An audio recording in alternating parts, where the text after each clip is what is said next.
Hello friend, today I will show you how to use a password manager on Frpguru.in website. This is the password manager.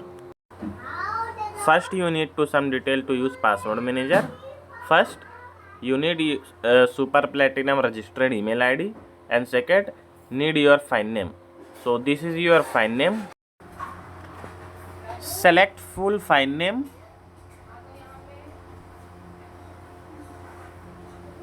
Right click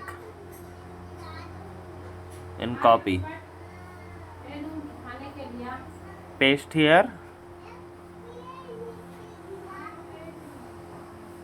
Now this is your file name and enter your super platinum registered email address. This is my super platinum registered email ID. Now click check. Now you see your file password display. So this is your file password Moto Z34. Today you learn how to get password from firmware file Frpguru. The video has ended. Thanks for watching, friend.